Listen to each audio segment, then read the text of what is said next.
Hey everybody, what is up? I hope y'all are having a great day.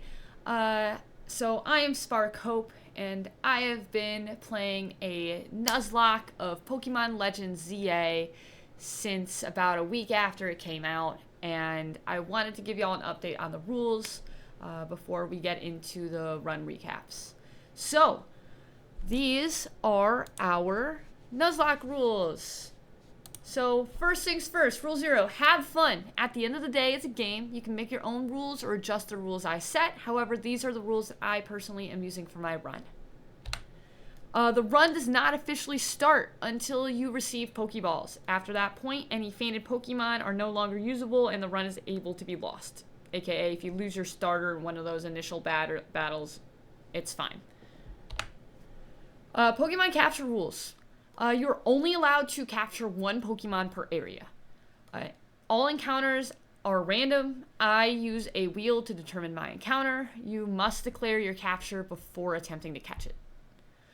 You can catch any of the declared Pokemon on your first visit to that area. However, if you have to leave the area for any reason, you black out or you kill the encounter and there's no chance of it respawning, the encounter is lost. An exception to Rule 3 is if your Pokemon doesn't spawn on your first visit to the Wild Zone, you are allowed to revisit the area for the encounter. So, for example, if you didn't realize that an encounter was a night encounter and you visited during the day, that is okay. There are no dupes allowed, including evolutionary lines, even if you have previously lost that Pokemon in battle. You are allowed to capture all Pokemon for story completion or Mabel's research. However, only declared encounters are allowed to be used in battle. There are 4 different types of encounter areas. First one, all wild areas are encounter areas. Number 2, each district, which I'll get to. Number 3, the sewers. And 4th, Lysander Labs. You must randomly decide which Pokemon you get from each area. The exception is your district encounters. These can be a wild or a side mission Pokemon within that district. This encounter must be declared before you attempt to catch it. So you can't catch a Pokemon and then be like, oh, I'm going to use it. You have to declare before you catch. So to give you a little bit of background into what I mean by district mons, and I apologize for the map, but there are 5, technically 6 districts, right? You got Rogue, Juan, Vert, Blue, Magenta, and then the Centrico Plaza area. Within these districts, there are either mission mods, for example, the Fennekin, I believe, in Magenta, that mission. You can declare that Fennekin as your Magenta encounter. You can catch it through the mission, and then that will be your encounter for Magenta. Now, a district encounter is outside of the wild zones. So a wild zone would not count for a district. It has to be either on a roof or through a mission. There are 4 Pokemon you are allowed to get that are not an area encounter. So the first one is your starter, aka Totodile, Chikorita, or Tepig. Number 2, the Absol from the Mega Battle. Number 3, your Kanto starter, which must randomly be chosen by the wheel. And 4th, your Fossil, which must randomly be chosen by the wheel.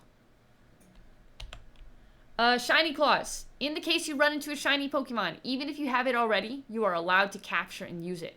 However, because shiny hunting is so easy in this game, there's no intentional shiny hunting, unless there are no other available encounters in-game, and you have less than a team of 6. Alright, so only in desperate times can you shiny hunt. Battle rules. If a Pokemon faints in battle, it is no longer usable. That is the basic rules of a Nuzlocke. No healing items are allowed during the battle. No potions, no status healing items, etc. Berries and items that are triggered by the Pokemon are allowed. This includes Megastones, so you can use any held item. If all 6 Pokemon faint, the run is over. Even if you have Mons in the box, you have to restart if your team completely faints. During the Mega Battles, if the trainer blacks out, that is also a run-ending situation. If your trainer blacks out during an encounter, that's different, but during a Mega Battle, if you black out, you're done. Level capping. You are allowed to raise your Pokemon's level to the level of the next promotion match's strongest Pokemon. So for example, Zach's strongest Pokemon is level 9, so you cap your Pokemon at level 9. I do allow a handicap for this one. I gave myself a +3 handicap. However, I decided I would not purposely overlevel. For most of the runs that I've done, I was either at level or +1 above level in some situations. However, if it's a situation where it's above +3, then I'm not allowed to use it for that promotion match.